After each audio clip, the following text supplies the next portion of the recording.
John drifted off to sleep, exhausted after another long day at the factory. As consciousness faded, images began to form in his mind. Vivid, immersive dreams created by the government dream programming. Most nights it was pleasant dreams, encouraging obedience and hard work. John dreamed of receiving an award for his labor, of the thriving society they had built. The government claimed such dreams improved morale and productivity. But tonight, something felt different. The programmed dream began to glitch and distort. Strange shadows flickered at the edges of John's vision. A sense of unease grew as the setting shifted from the factory to somewhere unfamiliar and dark. Suddenly, a crack opened in the sky above. Through it, John glimpsed another world, a ruined cityscape crumbling under gray skies. Wretched figures roamed the debris, ribs showing through hollow skin. What was this place? Why was it intruding on his mandated dream? John woke with a start, heart pounding. He dismissed it as a nightmarish anomaly in the programming. But over the coming weeks, more disturbing images intruded on his sanctioned rest. Scenes from the mystery world grew more vivid, planting seeds of doubt. One evening, John's neighbor Emily came to his door, eyes red-rimmed from lack of sleep. "You've seen it too, haven't you?" she asked tremulously. "The other place, through the cracks in the sky?" John nodded, overcome by a sense of relief and apprehension. If Emily was experiencing the glitches as well, it meant his mind was not broken. But it also raised uncomfortable questions about the veracity of the dreams. Could the government be keeping secrets? In hushed tones, Emily told of covert meetings where others shared accounts of corrupted dreams. Word had spread of an underground network investigating the phenomenon. John agreed to join their efforts to uncover the truth behind the strange visions. That night, John lay awake, resisting the call of sleep for as long as possible. When consciousness finally slipped away, he focused intently on summoning the other world. Slowly, a shadowy form took shape through shifting mist, a tall, robed figure. "Welcome, Dreamwalker," said a soothing, androgynous voice. "I am the messenger. Do not be afraid." John stammered out questions. Who were they? Where did these visions come from? The messenger's face remained obscured, but its voice conveyed reassurance and wisdom. "We come from a reality parallel to your own. Our world was destroyed by climate catastrophe, but our consciousnesses live on through the veil between dimensions. We seek to prevent a similar fate from befalling your kind." The figure went on to explain how their scientists had discovered weak points connecting alternate planes of existence. Through these portals, they learned to travel between realms using meditation and lucid dreaming. Over time, they gained the power to subtly influence sleeping minds. For decades, we have nudged your subconscious with cautionary glimpses, trying to sow seeds of change. But your leaders instituted dream programming to suppress dissent. We can break through temporarily, but are unable to maintain contact for long. As dawn's light stole into John's room, the messenger faded, but its final warning echoed in his thoughts. "The fate of your world hangs in balance. You must rally others to question the status quo before it is too late." John emerged from restless slumber with renewed purpose. At the next underground meeting, he relayed his contact with the dreaming envoy in hushed tones. Though some were skeptical, most sensed the message's urgency. They redoubled efforts to analyze corrupted dreams and investigate the government's technology. Using obfuscation tricks learned from tech-savvy members, John hacked into restricted files. To his horror, he discovered documentation of early climate change, buried under decades of falsified records. The government had known all along, but covered it up to maintain control. Furthermore, files on the dream programming implied it acted as more than just morale boosting. By controlling nightly visions, the leadership could covertly manipulate beliefs and curb anti-establishment sentiments. They were pulling the wool over the population's eyes on a massive scale. John brought these damning finds to the dissident cells. Faced with irrefutable evidence, even the most doubtful realized a revolution was needed to expose the truth. They began planning covert communications networks, mobilizing more dreamers to see the messenger's warnings. Meanwhile, John sought the messenger again through lucid dreaming. "We found the proof of the cover-up," he told the misty figure. "But how do we convince the people the government has too tight a grasp on information flows?" A sigh issued from the formless shape. "That control is your greatest challenge. You must find a way to break through the censorship using unconventional methods. Spread word of mouth through any means. Songs, art, secret messages.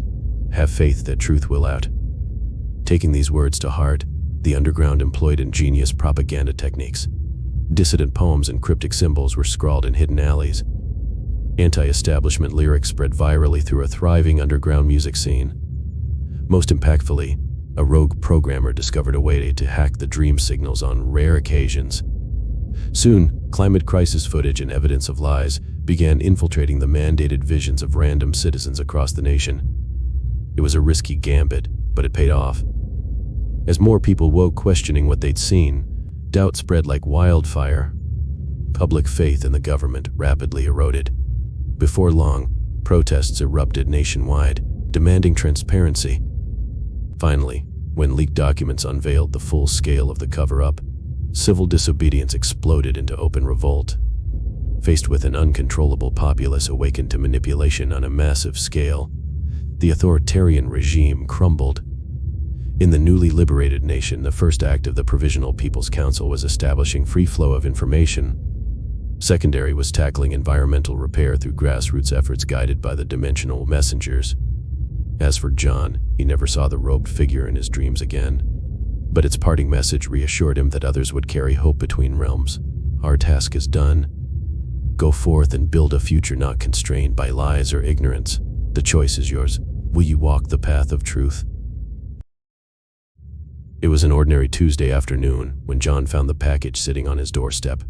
There was no return address, just his name scribbled across the brown cardboard in thin, precise letters. Frowning curiously, he carried it inside and peeled away the tape. Within, nestled in crumpled newsprint, lay an object wrapped in a soft cloth. Lifting it revealed a fist-sized stone intricately carved with strange markings. John had never seen anything like it. The designs were comprised of spirals, lines, and geometric shapes, interconnected in an intricate web. Some areas were polished smooth, while others retained coarse texture. Its jet-black surface seemed to drain the light from his front room. Where could such an unusual piece have come from? John scoured the package for clues, but found nothing else. Who had delivered it, and more pressingly, why? An uneasy feeling grew as he examined the artifact under a magnifying glass. The markings appeared purposefully arranged rather than naturally occurring. No people in recorded history carved quite like this. As John traced the symbols, a tingle ran up his arm, making the tiny hairs stand on end. Shaking off a sudden chill, he took photos and started searching online databases of ancient art. Nothing closely resembled the distinctive spiral and line arrangements.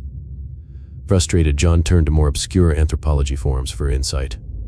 Within a day, a professor from John's alma mater responded. He recognized similarities to petroglyphs found at a mysterious archaeological site in South America, but the matching ones were far older and cruder. Intrigued, John began planning a research trip for summer break. Soon he found himself on a remote mountainside, led by aging journals to the unremarkable rock outcropping. But peering closely through the professor's magnifying glass revealed shocking detail. The half-buried carvings perfectly matched symbols on John's stone, except those here were enormous, spanning 10 feet across pocked boulders. No one could explain how such delicate lines were achieved at that scale, without modern etching methods. Even stranger, carbon dating of surrounding rock indicated the petroglyphs predated any known ancient civilization in the Americas by many thousands of years. It seemed impossible, yet the objective tests did not lie. John began investigating other anomalous sites mentioned only briefly in half-forgotten journals. Each led to further staggering discoveries, signs of advanced astronomical knowledge etched on remote hillsides, geometric patterns carved into the living rock of mountain canyon walls, all radiometrically dated to impossible epochs before humans were supposed to inhabit this hemisphere, let alone conceive the complex symbolic systems they represented. Yet here was incontrovertible evidence someone had not only been present, but intentionally shaped the landscape with their art. Riddled with mysteries, John delved deeper into folded pages and microfiche, tracking references across academic silos. The trail took him to mystifying stone circles in Nevada younger than the pyramids, but displaying crafted architectural precision. In Mongolia, massive geoglyphs mapped constellations with uncanny accuracy to dates when that land should have been untouched tundra.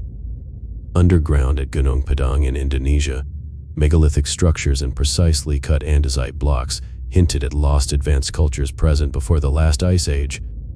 Exhaustive searching exposed a panoply of anomalous sites across the globe, all similarly dismissed despite radiometric proof of antiquity. Why had mainstream science turned a blind eye for so long?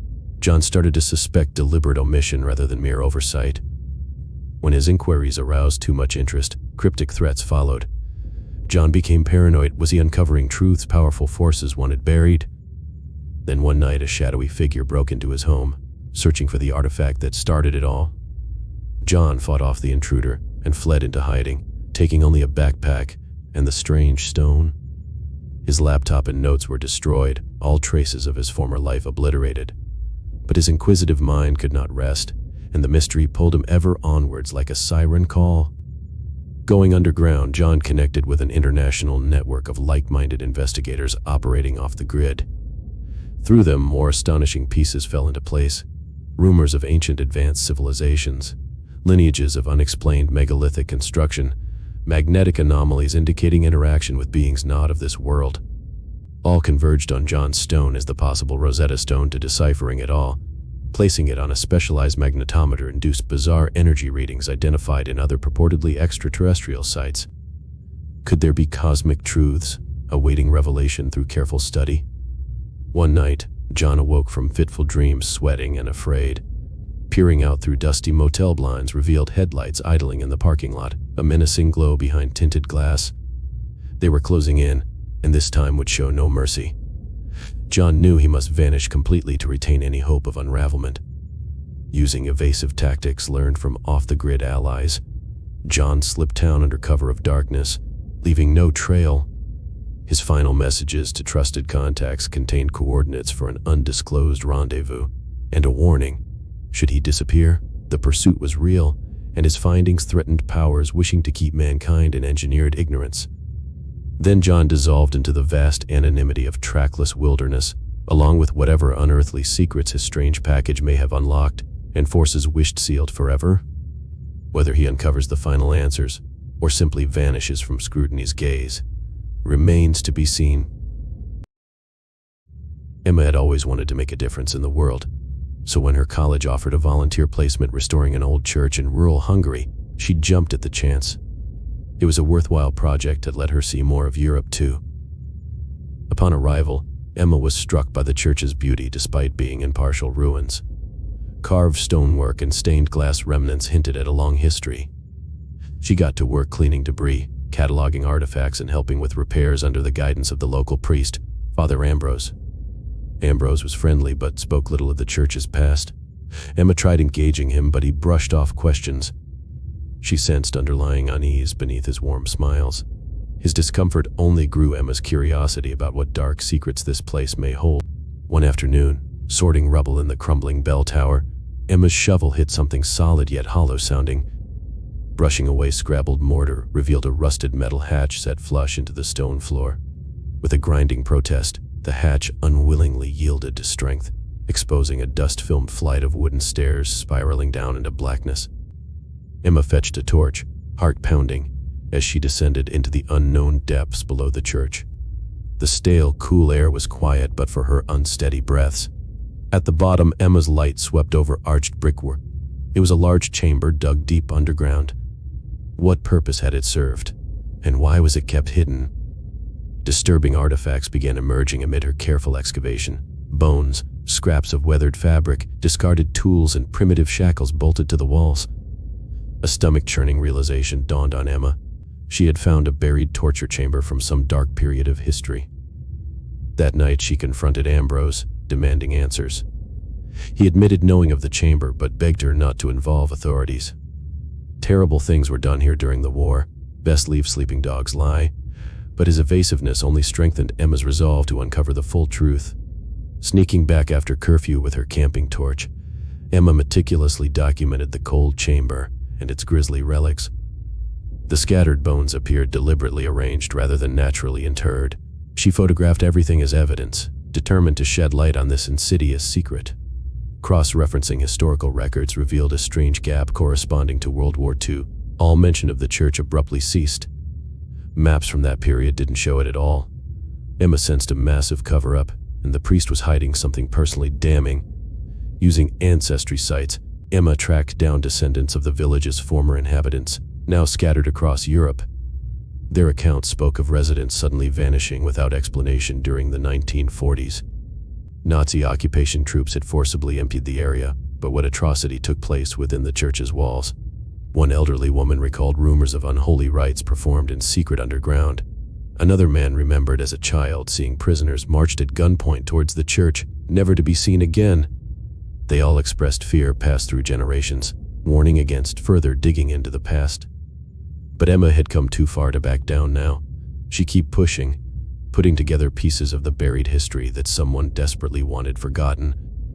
The more she uncovered, the more Ambrose's anxiety grew, his pleas to drop it taking on an increasingly sinister. Checking foreign archives, Emma found loaded references to an experimental Nazi extermination camp located near the church around 1945. As Russians advanced, all prisoners and evidence were ordered destroyed quickly and thoroughly. But one record obscurely referred to use of a local religious building for testing. It all aligned horribly. This peaceful country church had borne silent witness to unspeakable atrocities. Now determined to fully expose the truth, Emma used hidden cameras to secretly record her next uncomfortable chat with Father Ambrose. His answers between the lines revealed disturbing family ties to the occupying Nazi regime during the war. This whole time he'd known full well what terrors had stained these sacred stones, but kept obstructing her investigation for selfish reasons. That night, angry banging awoke Emma. The padlocked church door shuddered under violent impacts. When she peered fearfully through cracks, a tall, dark shape resolved inside the narthex, glimpsed only briefly before it vanished soundlessly into shadows. The next day, her camera and evidence were missing from the locked loft where she'd kept them hidden. Scratched threats in guttural German were scrawled across her journal. Emma realized with dawning horror that unknown forces wished this place's past buried forever. With no options left, Emma fled town to seek help exposing the truth. Interpol agents debriefed and believed her, uncovering links between Father Ambrose and modern neo-Nazi movements. Under tight security, forensic excavations were launched around the church. What they found shocked even the hardened investigators: mass unmarked graves dense with human remains, many small children amongst them. Evidence of medical experimentation and torture filled the underground rooms. It was far worse than anyone imagined. As Emma helped identify descendants of the vanished victims to provide closure, international attention fixated upon the church's long-buried sins. Father Ambrose went into hiding but was eventually tracked down and arrested. His extremist friends who had tried silencing Emma were also apprehended in a series of dramatic raids. Through her brave perseverance against forces wishing the past interred, Emma ensured this place of worship could not conceal atrocities any longer. The revealed secrets gave survivors and their families long-denied answers, while showing that no evil deed, no matter how thoroughly buried, can escape light of historical reckoning forever.